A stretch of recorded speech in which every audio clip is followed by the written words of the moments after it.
Hi hello ನಮಸ್ಕಾರ. ನನ್ನ ಹೆಸರು ಶಿಲ್ಪಾ ರಾಠೋಡ್.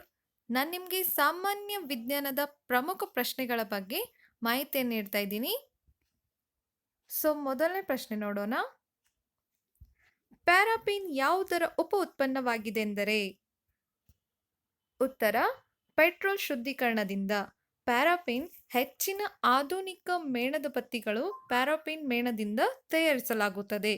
ಈ ರೀತಿ ಮೇಣವನ್ನು ಪೆಟ್ರೋಲಿಯಂನಿಂದ ಗ್ಯಾಸೋಲಿನ್ ತಯಾರಿಸುವ ಉಪ ಉತ್ಪನ್ನವಾಗಿ ತಯಾರಿಸಲಾಗುತ್ತದೆ. ಪ್ಯಾರಾಫಿನ್ ಮೇಣವನ್ನು ಸುಡುವುದರಿಂದ ಟಾಲಿನ್ನಂತಹ ಅಪಾಯಕಾರಿ ರಾಸಾಯನಿಕಗಳನ್ನು ಕೂಡ ಬಿಡುಗಡೆ ಮಾಡುತ್ತದೆ ಎಂದು 2009ರ ಒಂದು ಅಧ್ಯಯನದಲ್ಲಿ ಕಂಡುಹಿಡಿಯಲಾಯಿತು. ಸರಿಯಾದ ಉತ್ತರ ಆಪ್ಷನ್ ಎ. ಆಲಿಕಲ್ಲು ಮಳೆ ಈ ಕೆಳಕಂಡ ಯಾವುದರಿಂದ ಉಂಟಾಗುತ್ತದೆ? ಸರಿಯಾದ ಉತ್ತರ ಆಪ್ಷನ್ ಬಿ, ಸಾಂದ್ರೀಕರಣದಿಂದ. ಸಾಂದ್ರೀಕರಣದಿಂದ ಅಂದರೆ ಗುಡುಗು ಸಹಿತ ನವೀಕರಣಗಳಿಂದ ಮಳೆ ಹನಿಗಳನ್ನು ವಾತಾವರಣದ ಅತ್ಯಂತ ಶೀತ ಪ್ರದೇಶಗಳಲ್ಲಿ ಆಲಿಕಲ್ಲುಗಳು ರೂಪುಗೊಳ್ಳುತ್ತವೆ. ಈ ಆಲಿಕಲ್ಲುಗಳು ಮೇಲ್ಮೈಗೆ ಹೆಪ್ಪುಗಟ್ಟುವ ದ್ರವ ನೀರಿನ ಹನಿಗಳಿಗೆ ಡಿಕ್ಕಿ ಹೊಡೆಯುವುದರ ಮೂಲಕ ಆಲಿಕಲ್ಲುಗಳು ಬೆಳೆಯುತ್ತವೆ. ಸರಿಯಾದ ಉತ್ತರ ಆಪ್ಷನ್ ಬಿ. ಈ ಕೆಳಗಿನವುಗಳಲ್ಲಿ ಯಾವುದು ಉಭಯಲಿಂಗಿಗಳಿಗೆ ಉದಾಹರಣೆವಾಗಿದೆ? ಉಭಯಲಿಂಗಗಳಿಗೆ ಉದಾಹರಣೆ ಎಂದರೆ ಮೇಲಿನ ಎಲ್ಲವೂ, ಅಂದರೆ ಎರೆಹುಳ ಮತ್ತು ಲಾಡಿಹುಳಗಳು. ಸಾಮರ್ಥ್ಯದ ಅಂತಾರಾಷ್ಟ್ರೀಯ ಏಕಮಾನ ವ್ಯಾಟ್. ಹಾಗಾದರೆ ಆವೃತ್ತಿಯ ಏಕಮಾನ ಯಾವುದು? ಸರಿಯಾದ ಉತ್ತರ ಆಪ್ಷನ್ ಸಿ, ಹರ್ಟ್ಸ್ ಆಗಿದೆ. ಹರ್ಟ್ಸ್ ಆವೃತ್ತಿಯ ಎಸ್ಐ ಘಟಕವಾಗಿದೆ. 1 ಹರ್ಟ್ಸ್ ಸೆಕೆಂಡ್ 1 ಚಕ್ರದಂತ ಸಮಯ ಇರುತ್ತದೆ. ಆವೃತ್ತಿಯ ಏಕಮಾನ ಯಾವುದೆಂದರೆ ಹರ್ಟ್ಸ್ ಆಗಿದೆ.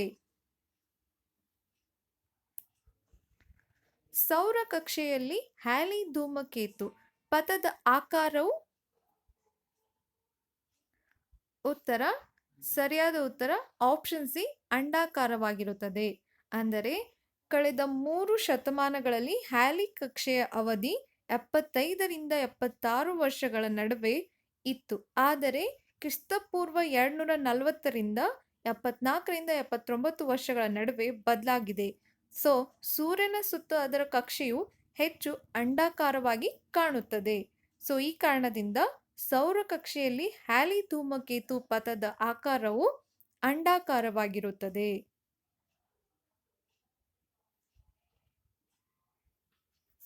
ಎಲೆಕ್ಟ್ರೋಎನ್ಸೆಫಲೋಗ್ರಾಮ್ ಎಂಬುದು ಯಾವ ಭಾಗದ ಕಾರ್ಯ ಕಂಡುಹಿಡಿಯಲು ಉಪಯೋಗಿಸುವ ತಂತ್ರವಾಗಿದೆ? ಸರಿಯಾದ ಉತ್ತರ ಆಪ್ಷನ್ ಸಿ, ಮೆದುಳು. ಮೆದುಳು ಇಇಜಿ ಎಲೆಕ್ಟ್ರೋಎನ್ಸೆಫಲೋಗ್ರಾಮ್ ತಂತ್ರಜ್ಞಾನವಾಗಿದೆ. ರೋಗಿಯ ಮೆದುಳಿನ ಅಲೆಗಳು ಮತ್ತು ಇತರೆ ವಿದ್ಯುತ್ ಪ್ರಚೋದನೆಗಳನ್ನು ದಾಖಲಿಸಲು ವಿಶೇಷ ಸಾಧನಗಳನ್ನು ಬಳಸಲಾಗುತ್ತದೆ. ಮತ್ತೆ ಇಎಂಜಿ ಸ್ನಾಯುಗಳ ವಿದ್ಯುತ್ ಚಟುವಟಿಕೆಯನ್ನು ಕೂಡ ಒಳಗೊಂಡಿರುತ್ತದೆ. ಇಇಜಿನ ಯಾವ ಭಾಗದ ಕಾರ್ಯ ಕಂಡುಹಿಡಿಯಲು ಉಪಯೋಗಿಸುವ ತಂತ್ರಜ್ಞಾನವೆಂದರೆ ಮೆದುಳು.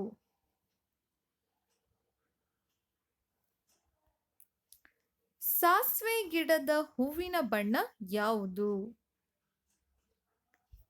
ಸರಿಯಾದ ಉತ್ತರ ಆಪ್ಷನ್ ಬಿ, ಹಳದಿ ಬಣ್ಣವಾಗಿರುತ್ತದೆ. ಈ ಹಳದಿ ಹೂಗಳು 2ರಿಂದ 12 ಹೂಗಳು ಅಂದರೆ 12 ಸಮೂಹಗಳಂತೆ ಸೈಕ್ಲಿಕ್ನಲ್ಲಿ ಬೆಳೆಯುತ್ತವೆ. ಮತ್ತೆ ಪ್ರತ್ಯೇಕ ಹೂಗಳ 8 ಮಿಲಿಮೀಟರ್ ವ್ಯಾಸದಷ್ಟು ಹೊಂದಿರುತ್ತದೆ. ಮತ್ತೆ ಬೀಜಗಳು ಕೆಂಪು ಬಣ್ಣದಿಂದ ಕಂದು ಬಣ್ಣದಲ್ಲಿರುತ್ತವೆ.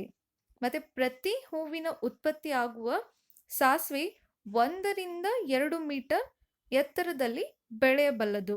ಏಕೆಂದರೆ ವಾರ್ಷಿಕ ಸಸ್ಯವಾಗಿರುವ ಕೇವಲ ಒಂದೇ ಬೆಳವಣಿಗೆಯನ್ನು ಕೂಡ ಹೊಂದಿರುತ್ತದೆ. ಸಾಸಿವೆ ಗಿಡದ ಹೂವಿನ ಬಣ್ಣ ಯಾವುದೆಂದರೆ ಸರಿಯಾದ ಉತ್ತರ ಆಪ್ಷನ್ ಬಿ ಹಳದಿಯಾಗಿದೆ.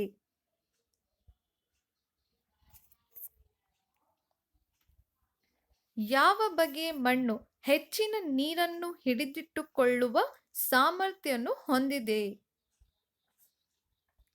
ಸರಿಯಾದ ಉತ್ತರ ಆಪ್ಷನ್ ಡಿ ಜೇಡಿ ಮಣ್ಣು. ಜೇಡಿ ಮಣ್ಣು ಹೆಚ್ಚಿನ ನೀರನ್ನು ಹಿಡಿದಿಟ್ಟುಕೊಳ್ಳುವ ಸಾಮರ್ಥ್ಯವನ್ನು ಹೊಂದಿದೆ.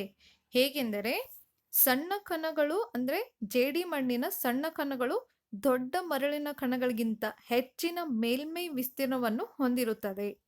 ಈ ದೊಡ್ಡ ಮೇಲ್ಮೈ ವಿಸ್ತೀರ್ಣವು ಮಣ್ಣನ್ನು ಹೆಚ್ಚಿನ ಪ್ರಮಾಣದ ನೀರನ್ನು ಹಿಡಿದಿಟ್ಟುಕೊಳ್ಳುವ ಮಾಡಿಕೊಳ್ಳುತ್ತದೆ. ಈ ಕಾರಣದಿಂದ ಮಣ್ಣಿನಲ್ಲಿ ಸಾವಯವ ವಸ್ತುಗಳು ಕೂಡ ಸಾವಯವ ವಸ್ತುಗಳ ಮಟ್ಟ ಕೂಡ ಹೆಚ್ಚಾದಂತೆ ನೀರಿನ ಹಿಡಿದಿಟ್ಟುಕೊಳ್ಳುವ ಸಾಮರ್ಥ್ಯವು ಕೂಡ ಹೆಚ್ಚಾಗುತ್ತದೆ. ಈ ಕಾರಣದಿಂದ ಮಣ್ಣು ನೀರನ್ನು ಹೆಚ್ಚು ಹಿಡಿದಿಟ್ಟುಕೊಳ್ಳುತ್ತದೆ. ಸೊ ಜೇಡಿ ಮಣ್ಣು ಹೆಚ್ಚನ್ನು ನೀರನ್ನು ಹಿಡಿದಿಟ್ಟುಕೊಳ್ಳುವ ಸಾಮರ್ಥ್ಯವನ್ನು ಕೂಡ ಹೊಂದಿದೆ. ಸರಿಯಾದ ಉತ್ತರ ಆಪ್ಷನ್ ಡಿ.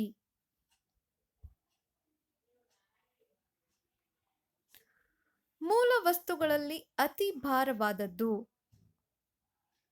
ಉತ್ತರ ಪ್ಲೂಟೋನಿಯಂ. ಪ್ಲೂಟೋನಿಯಂ ಇದು ಸ್ವಾಭಾವಿಕವಾಗಿ ಸಂಭವಿಸುವ ಅತಿ ಹೆಚ್ಚು ಅಂಶವೆಂದರೆ ಪ್ಲೂಟೋನಿಯಂ ಆಗಿದೆ. ಈ ಅಂಶವನ್ನು ದ್ರವ್ಯರಾಶಿಯಿಂದ ಅಳೆಯಲಾಗುತ್ತದೆ. ಸೊ ಮೂಲ ವಸ್ತುಗಳಲ್ಲಿ ಅತಿ ಭಾರವಾದದ್ದು ಯಾವುದೆಂದರೆ ಪ್ಲೂಟೋನಿಯಂ ಆಗಿದೆ. ಮೂಲ ವಸ್ತುಗಳಲ್ಲಿ ಅತಿ ಹಗುರವಾದದ್ದು? ಉತ್ತರ ಜಲಜನಕ. ಜಲಜನಕ ಹೆಚ್ಚಾಗಿದೆ. ಹೆಚ್ಚು ಸುಡುವ ಅನಿಲ ಕೂಡ ಆಗಿದೆ ಮತ್ತು ಬ್ರಹ್ಮಾಂಡದ ಸಾಮಾನ್ಯ ಅಂಶವು ಕೂಡ ಆಗಿದೆ ಮತ್ತು ಇದು ಕೂಡ ಹಗುರವಾದ ಅಂಶವು ಕೂಡ ಆಗಿದೆ ಮತ್ತು ಬಣ್ಣರಹಿತ, ವಾಸನೆ ಇಲ್ಲದ ಮತ್ತು ರುಚಿ ಇಲ್ಲದ ಇದು ಹೆಚ್ಚಿನ ಸಾವಯವ ಸಂಯುಕ್ತಗಳಲ್ಲಿ ಕೂಡ ಹೊಂದಿದೆ. ಸೊ ಮೂಲ ವಸ್ತುಗಳಲ್ಲಿ ಅತಿ ಹಗುರವಾದ ಯಾವುದೆಂದರೆ ಜಲಜನಕವಾಗಿದೆ. ರಕ್ತದಲ್ಲಿರುವ ಮೂಲ ವಸ್ತು ಯಾವುದು? ಉತ್ತರ ಕಬ್ಬಿಣವಾಗಿದೆ. ಕಬ್ಬಿಣವು ದೇಹದ ಪ್ರತಿಯೊಂದು ಜೀವಕೋಶದಲ್ಲಿ ಕಂಡುಬರುವ ಖನಿಜವಾಗಿದೆ. ಕಬ್ಬಿಣವು ಅತ್ಯಧಿಕ ಖನಿಜವೆಂದರೆ ಪರಿಗಣಿಸಲಾಗುತ್ತದೆ. ಏಕೆಂದರೆ ರಕ್ತ ಕಣಗಳು ಒಂದು ಭಾಗವಾದ ಹಿಮೋಗ್ಲೋಬಿನ್ ಅನ್ನು ತಯಾರಿಸಲು ಕೂಡ ಅಗತ್ಯವಾಗಿದೆ. ಸೊ ರಕ್ತದಲ್ಲಿರುವ ಮೂಲ ವಸ್ತು ಯಾವುದೆಂದರೆ ಕಬ್ಬಿಣವಾಗಿದೆ.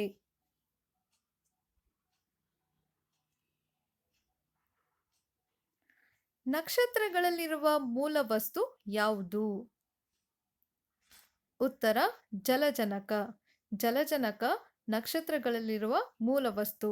ಹೇಗೆಂದರೆ ಖಗೋಳಶಾಸ್ತ್ರಜ್ಞರು ಹೊಸ ನಕ್ಷತ್ರಗಳ ಜನನದಲ್ಲಿ ಜಲಜನಕ ಪರಮಾಣುಗಳ ಮಹತ್ವವನ್ನು ತಿಳಿಸಿದ್ದಾರೆ. ಅಂದರೆ ಹೈಡ್ರೋಜನ್ ಅಣುಗಳ ಮಾತ್ರ ನಕ್ಷತ್ರ ರಚನೆಗೆ ನೇರವಾಗಿ ಉತ್ತೇಜನೆ ನೀಡುತ್ತದೆ ಎಂದು ಭಾವಿಸಲಾಗಿತ್ತು. ಆದರೆ ಇಂದಿನ ಸಂಶೋಧನೆ ಪ್ರಕಾರ ನಕ್ಷತ್ರ ಪುಂಜಗಳಲ್ಲಿ ಅಣುಗಳಿಗಿಂತ ಹೆಚ್ಚಿನ ಹೈಡ್ರೋಜನ್ ಪರಮಾಣುಗಳಿವೆ ಎಂದು ತೋರಿಸಲಾಗಿದೆ. ಸೊ ನಕ್ಷತ್ರಗಳಲ್ಲಿರುವ ಮೂಲ ವಸ್ತು ಯಾವುದೆಂದರೆ ಜಲಜನಕ. ಕ್ಲೋರೋಫಿಲ್ನಲ್ಲಿರುವಂತಹ ಮೂಲ ವಸ್ತು ಯಾವುದು? ಉತ್ತರ ಮ್ಯಾಗ್ನೀಸಿಯಂ. ಮ್ಯಾಗ್ನೀಸಿಯಂ ಕ್ಲೋರೋಫಿಲ್ನಲ್ಲಿರುವಂತಹ ಮೂಲ ವಸ್ತು ಆಗಿದೆ. ಹೇಗೆಂದರೆ ಮ್ಯಾಗ್ನೀಸಿಯಂ ಸಸ್ಯಗಳಲ್ಲಿ ದ್ಯುತಿಸಂಶ್ಲೇಷಣೆ ಶಕ್ತಿಯ ಕೇಂದ್ರವಾಗಿದೆ. ಮ್ಯಾಗ್ನೀಸಿಯಂ ಇಲ್ಲದೆ ದ್ಯುತಿಸಂಶ್ಲೇಷಣೆಗೆ ಅಗತ್ಯವಾದ ಸೂರ್ಯನ ಶಕ್ತಿಯು ಕೂಡ ಕ್ಲೋರೋಫಿಲ್ಗೆ ನೀಡಲು ಸಾಧ್ಯವಾಗುವುದಿಲ್ಲ. ಈ ಕಾರಣ ಮತ್ತೆ ಎಲೆಗಳಲ್ಲಿ ಅವುಗಳ ಹಸಿರು ಬಣ್ಣವನ್ನು ನೀಡಲು ಕೂಡ ಮ್ಯಾಗ್ನೀಸಿಯಂ ಅತ್ಯಧಿಕವಾಗಿದೆ. ಮತ್ತು ಸಸ್ಯಗಳಲ್ಲಿ ಮ್ಯಾಗ್ನೀಸಿಯಂ ಕ್ಲೋರೋಫಿಲ್ ಅಣುವಿನ ಹೃದಯ ಭಾಗದಲ್ಲಿರುವ ಕಿಣ್ವಗಳಂತ ಆಗಿವೆ. ಸೊ ಕ್ಲೋರೋಫಿಲ್ನಲ್ಲಿರುವಂತಹ ಮೂಲ ವಸ್ತು ಯಾವುದೆಂದರೆ ಮ್ಯಾಗ್ನೀಸಿಯಂ ಆಗಿದೆ. ಪ್ರಬಲವಾದ ರಕ್ತಹೀನತೆಯು ಇದರ ಕಡಿಮೆಯಿಂದಾಗಿರುತ್ತದೆ. ಸೊ ಸರಿಯಾದ ಉತ್ತರ ವಿಟಮಿನ್ ಬಿ12. ವಿಟಮಿನ್ ಬಿ12ನಿಂದ ರಕ್ತಹೀನತೆ ಆಗುತ್ತದೆ.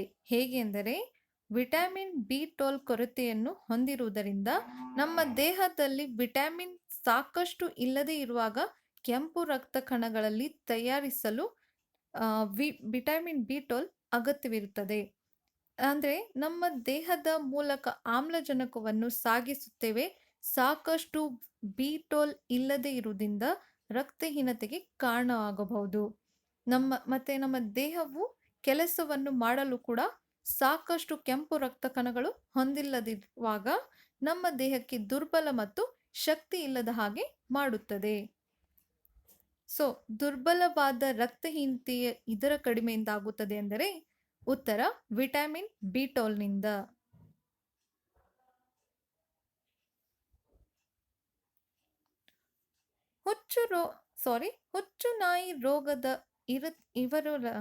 ಹುಚ್ಚುನಾಯಿ ರೋಗದ ಲಸಿಕೆಯನ್ನು ಕಂಡುಹಿಡಿದ ಪ್ರಸಿದ್ಧ ವಿಜ್ಞಾನಿ ಯಾರು? ಉತ್ತರ ಲೂಯಿಸ್ ಪಾಶ್ಚರ್ ಅವರು. ಲೂಯಿಸ್ ಪಾಶ್ಚರ್ ಅವರು ಡಿಸೆಂಬರ್ 27, 1822 ಸೂಕ್ಷ್ಮಜೀವಿ ಶಾಸ್ತ್ರಜ್ಞರು ಮತ್ತು ರಾಸಾಯನಿಕ ಶಾಸ್ತ್ರಜ್ಞರಾಗಿದ್ದರು. ವ್ಯಾಕ್ಸಿನೇಷನ್ ಮತ್ತು ಪಾಶ್ಚರೀಕರಣದ ತತ್ವಗಳಲ್ಲಿ ಕೂಡ ಆವಿಷ್ಕಾರವನ್ನು ಕೂಡ ಮಾಡಿದ್ದಾರೆ. ಸೊ ಹುಚ್ಚುನಾಯಿ ರೋಗದ ಲಸಿಕೆಯನ್ನು ಕಂಡುಹಿಡಿದ ವಿಜ್ಞಾನಿ ಯಾರೆಂದರೆ ಲೂಯಿಸ್ ಪಾಶ್ಚರ್ ಅವರು. ದನ ಮತ್ತು ಎಮ್ಮೆಗಳಲ್ಲಿ ಕಂಡುಬರುವ ಕಾಲುಬಾಯಿ ಜ್ವರ ರೋಗಕ್ಕೆ ಕಾರಣ? ಉತ್ತರ ಸೂಕ್ಷ್ಮಾಣುಜೀವಿಗಳು. ಸೂಕ್ಷ್ಮಾಣುಜೀವಿಗಳಿಂದ ದನ ಮತ್ತು ಎಮ್ಮೆಗಳಲ್ಲಿ ಕಂಡುಬರುವ ಕಾಲುಬಾಯಿ ಜ್ವರ ರೋಗಕ್ಕೆ ಕಾರಣವಾಗಿದೆ. ಹೇಗೆಂದರೆ ಕಾಲು ಮತ್ತು ಬಾಯಿ ರೋಗ ಜಾನುವಾರುಗಳಲ್ಲಿ ತೀವ್ರವಾದ ಹೆಚ್ಚು ಸಾಂಕ್ರಾಮಿಕ ವೈರಲ್ ಕಾಯಿಲೆಯಾಗಿದೆ. ಇದು ಆರ್ಥಿಕ ಪರಿಣಾಮವನ್ನು ಕೂಡ ಬೀರುತ್ತದೆ. ಈ ರೋಗವು ಜಾನುವಾರ, ಹಂದಿ, ಕುರಿ, ಮೇಕೆ ಮತ್ತು ಇತರೆ ಪ್ರಾಣಿ ಮೇಲೆ ಕೂಡ ಪರಿಣಾಮ ಬೀರಬಹುದು. ಸೊ ಸರಿಯಾದ ಉತ್ತರ ಸೂಕ್ಷ್ಮಾಣು ಜೀವಿಗಳು.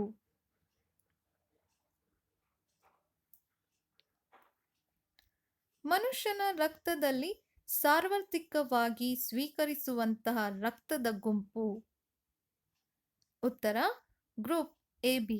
ಗ್ರೂಪ್ ಎಬಿ ಸಾರ್ವತ್ರಿಕವಾಗಿ ಸ್ವೀಕರಿಸುವಂತಹ ರಕ್ತದ ಗುಂಪು ಆಗಿದೆ.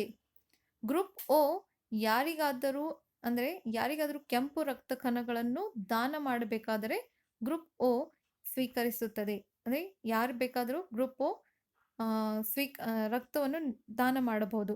ಮತ್ತು ಸಾರ್ವತ್ರಿಕ ದಾನಿ ಗ್ರೂಪ್ ಎ ಬಿ ಮಾತ್ರ ಗ್ರೂಪ್ ಎ ಬಿಗಳಿಗೆ ಮಾತ್ರ ದಾನವನ್ನು ಮಾಡಬಹುದು. ಮತ್ತು ಇತರೆ ಪಡೆಯಬಹುದಾದರೆ ಗ್ರೂಪ್ ಬಿ ಕೆಂಪು ರಕ್ತ ಕಣಗಳು ಗ್ರೂಪ್ ಬಿ ಮತ್ತು ಗ್ರೂಪ್ ಎ ಬಿಗಳಿಗೆ ಕೂಡ ದಾನ ಮಾಡಬಹುದು. ಸೊ ಸಾರ್ವತ್ರಿಕವಾಗಿ ಸ್ವೀಕರಿಸುವಂಥ ರಕ್ತದ ಗುಂಪು ಯಾವುದೆಂದರೆ ಗ್ರೂಪ್ ಎ ಬಿ ಆಗಿದೆ. ಸೌರಮಂಡಲದಲ್ಲಿ ಕ್ಷುದ್ರ ಗ್ರಹಗಳು ಈ ಕೆಳಗಿನ ಗ್ರಹಗಳ ನಡುವೆ ಕಂಡುಬರುತ್ತವೆ. ಉತ್ತರ ಮಂಗಳ ಮತ್ತು ಗುರು ಗ್ರಹಗಳ ನಡುವೆ. ಎಲ್ಲರಿಗೂ ಧನ್ಯವಾದಗಳು.